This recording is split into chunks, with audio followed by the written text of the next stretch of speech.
Presenting by Momaji studio Umedpur. जय श्री गणेशाय नमः। कुलदेवी सामुंडा माताजी नमः। हिंगोला वीर मामाजी की असीम कृपा से हमारे यहाँ पर शुभ ढूंढ लूणी परिवार गांव हिंगोला ढूंढ में पधारे हुए सभी मेहमानों का हार्दिक स्वागत एवं अभिनंदन करता है। शुभ ढूंढ कैलाश देवाश्री।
बटवाजी खोलो ने रुपया जी देवो ए पो तेरी बधायो सा।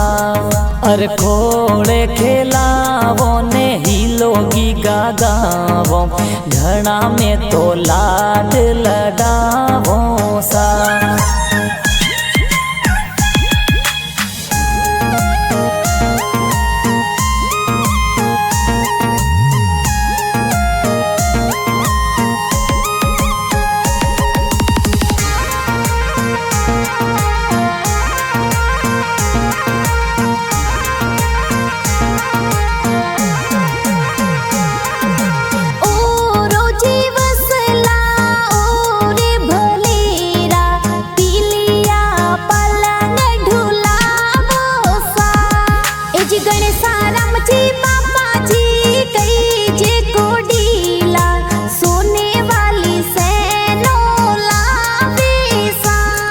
अरे तिजोरियों जी खोलो ने मोरो जी देयो ए दो ही तारी बधायो सा।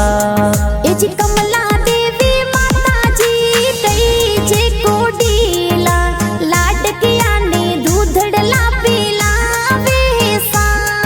अरे रेशम वालो पालनियों में तो ढड़ावो लोरियों में घनी सुनावो सा।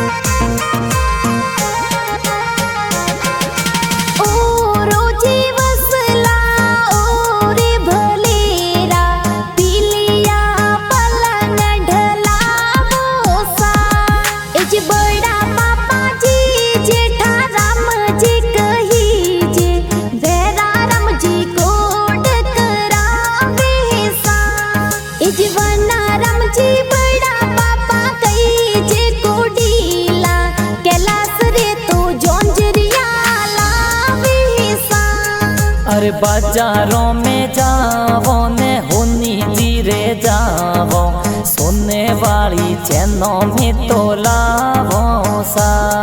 ए जी अजू देवी संबा देवी कालू देवी कई जी बड़ी मम्मी मंगल गावे सा।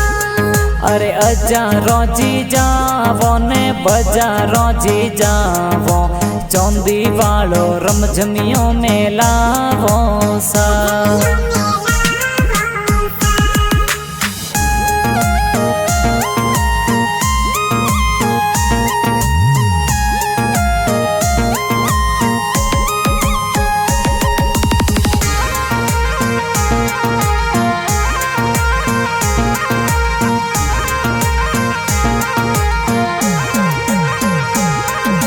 ओ रोजी वसला ओ रे भलेरा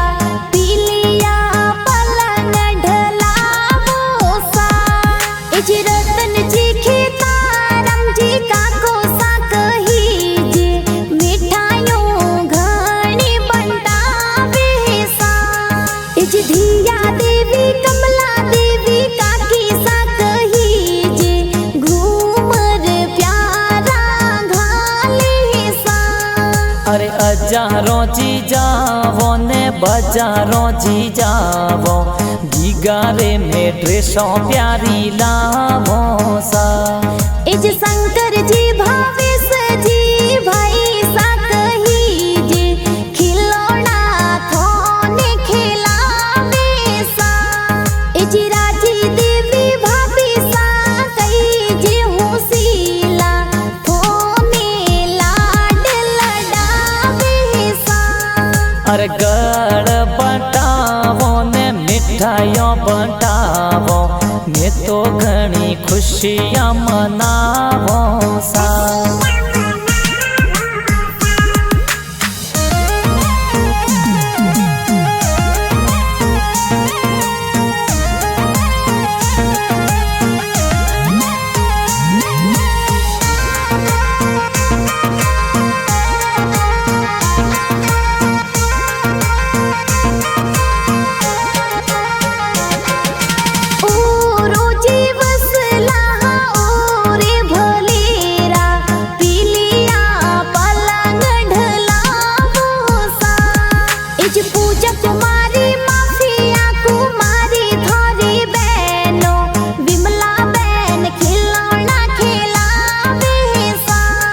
अरे अजारों जी जावो ने बजारों जी जावो घीगारे में ड्रेसों प्यारी लावो सा। इज सविता कुमारी लाडू कुमारी जमी कुमारी बहनो खुशा कुमारी खिलौना रमावे सा। इज धिया देवी भुआ सा जौंजरिया पहरावे धर्माराम जी भुआड़ो सा आवे सा। अरे बग साजी खोलो ने मोरो जी देयो एगी गारी बधायो सा।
अरे पालनिए पोडावो ने हिलो गी गागावो हिलो हिलो हिलो हिलो हिलो गी गागावो सा।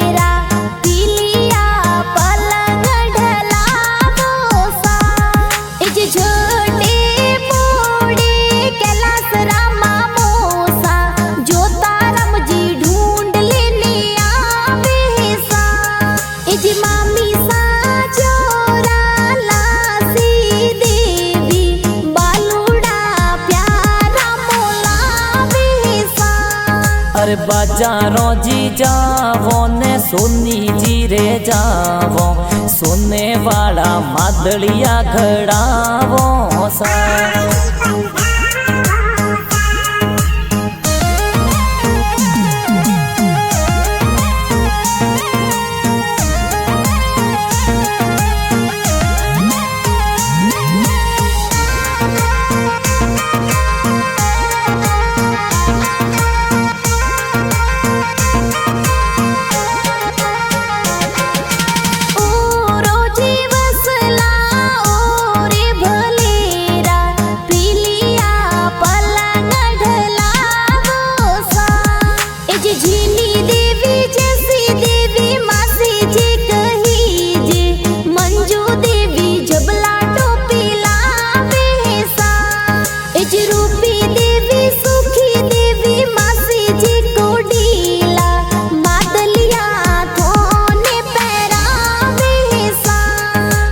सोनी जीरे हाट जावो ने जोंजरिया घड़ावो झबला टोपी बजारों सुलावो सा ए जी बजारम जी भेरारम जी मासो जी कही जे लाखारम जी ढूंढ माहिया बेसा ए जी खेमारम जी गुब्बारम जी मासो जी कही जे ढूंढ माही मिठाइयों बंटा बेसा अरे हिलो हिलो गीगा गावो ने हालरिया हुलरावो डोरी रेशम वाली बंधावो सा